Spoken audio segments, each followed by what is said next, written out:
Buenos días, tenemos ahora la clase de restricción de crecimiento fetal.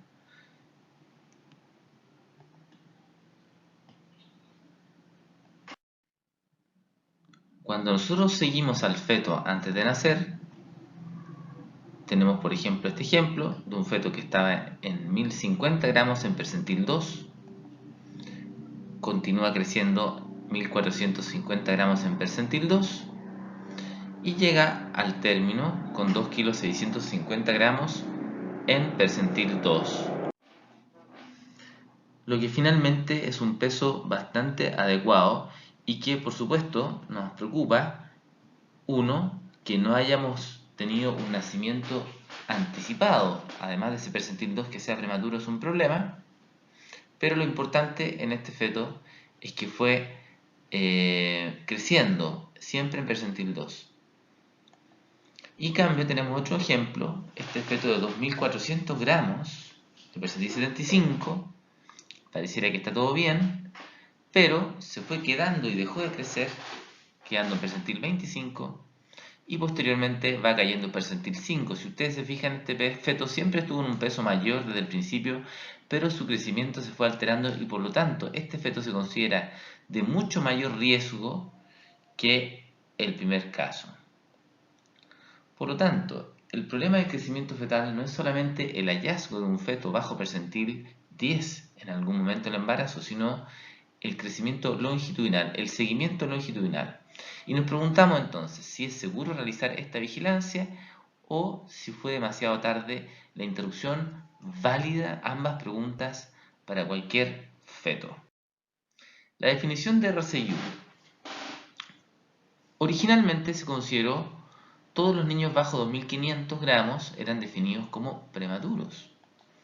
Pero posteriormente, en los años 60, apareció el concepto de peso absoluto, es decir, muy bajo peso extremo, en relación al peso con que nacen. Pero todavía no estaba delineado que estos eran bajos para el tiempo de embarazo que llevaban. Y eso apareció en los años 70. La definición de feto pequeño en relación a su edad gestacional. Y ahí aparecieron los percentiles. PEG es aquel que nace bajo percentil 10, adecuado para gestacional el que está entre 10 y 90, y grande para gestacional es sobre percentil 90. En la teoría y como concepto se habla de restricción de crecimiento fetal cuando el crecimiento está debajo del potencial presente para su feto, para sus condiciones genéticas idiopáticas. Pero en la práctica el diagnóstico se realiza con una tabla en que se sabe cuál es el percentil 10 para su edad gestacional y si está bajo percentil 10 se considera así como un feto con RCF. Sabemos que hay 10 veces mortalidad perinatal, 50% de los prematuros son RCU y 26% de los óbitos son RCU y hasta un 50% de los RCU presentan asfixia al nacer, por lo tanto son una población de riesgo de muerte y de secuelas. La definición diagnóstica o práctica es crecimiento bajo el percentil 10 y tienen factores de riesgo, como por ejemplo la edad materna, la hipertensión arterial, un hematocrito elevado que traduce una patología pulmonar, tabaquismo y falta de suplemento ácido fólico. Cuando una mujer ha tenido un RCI, un embarazo previo, se sabe que un 24% de ellas repite RCI un embarazo siguiente, y en cambio aquellas que tuvieron un feto adecuado para el gestacional, solo un 6% de ellos presenta RCU en el segundo.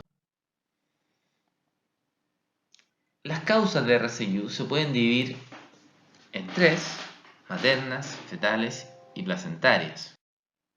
Entre las maternas, hipertensión arterial crónica, enfermedad renal crónica, enfermedad pulmonar restrictiva, diabetes con microangiopatía, o sea una diabetes de larga data, cardiopatía cinética, síndrome de anticuerpos antifosfolípidos, alguna enfermedad del colágeno, hemoglobinopatía, tabaquismo, desnutrición, teratógenos.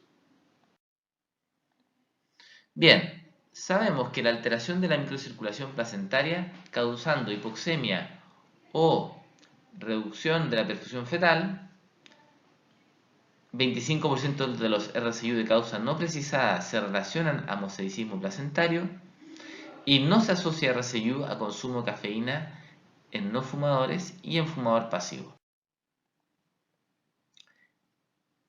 Tabaco y drogas. Las fumadoras tienen 3,5 veces más RCU que las no fumadoras.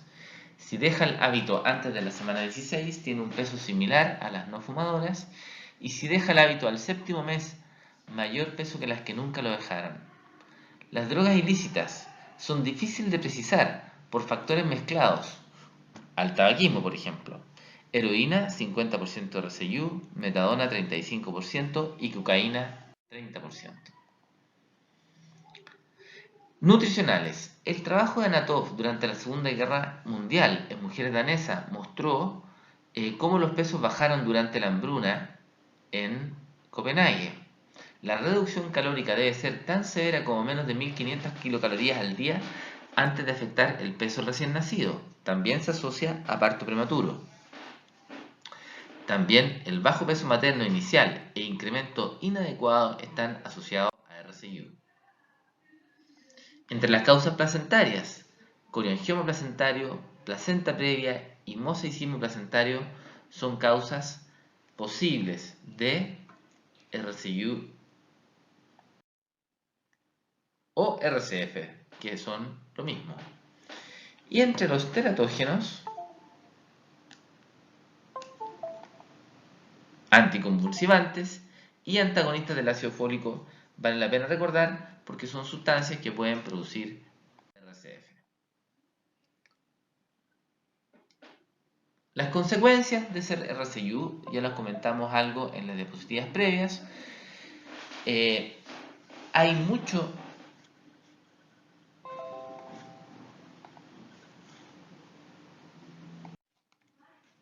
la morbilidad y mortalidad tiene un severo incremento bajo recién nacidos bajo percentil 3 y ya mencionamos el 26% de los mortinatos son RCU y tienen complicaciones intraparto. El 50% presentan desaceleraciones variables con mayor índice de cesáreas, mayor frecuencia de asfixia y acidosis. Es decir, son fetitos que pueden fallecer en el útero o que pueden fallecer en el parto por ser pequeños y más delicados y por lo tanto requieren un cuidado especial. La mortalidad perinatal es la cantidad de muertes por cada 1000 nacidos vivos y este estudio bastante antiguo pero muy importante hace referencia al riesgo que tienen los niños con RCU. Toda la población tiene 5,6 muertes por cada 1000 embarazos. En la población de alto riesgo, que es entendida aquellas que tienen diabetes, hipertensión, y si se hace ecografía y se cuidan, esa mortalidad puede bajar de 9,8 a 2,2 por 1000. La población de bajo riesgo, es decir, sana completamente, tiene una mortalidad perinatal de 3,8 por 1000. Y miren ustedes los RCU. Los RCU tienen 17,8 por 1000 como riesgo muerte. Cuando son vigilados, aún tienen riesgo muerte 8,4. Y en cambio, si no son vigilados, la población de RCU no diagnosticada tiene una muerte de 21 por 1000, es decir, 2%. Lo que quiere decir que el RCU es una condición que aumenta el riesgo de muerte y por lo tanto requieren un cuidado especial. Los niños con RCU, si nacen, también tienen sus problemas. Es decir, no solo un problema antes de nacer, sino que nacen y si son muy adelgazados, pueden terminar en la unidad de neonatología. Pueden hacer policitemia, hipoglicemia, hipotermia, apnea, Apgar bajo. Pueden requerir intubación, hospitalización, sepsis y muerte neonatal. A largo plazo, el crecimiento de estos niños dependerá de la causa. Por ejemplo, si es una enfermedad infecciosa congénita o una enfermedad cromosómica, estos niños no van a poder crecer muy bien. El potencial de crecimiento posterior a largo plazo no está bien definido. Y en general, a los 2 años es normal, aunque esto no es siempre absoluto para los fetos con RCU severo y que además son prematuros. Es decir, el concepto famoso que los pediatras usan mucho de catch up o de alcance, depende de la severidad y la prematurez con que nace.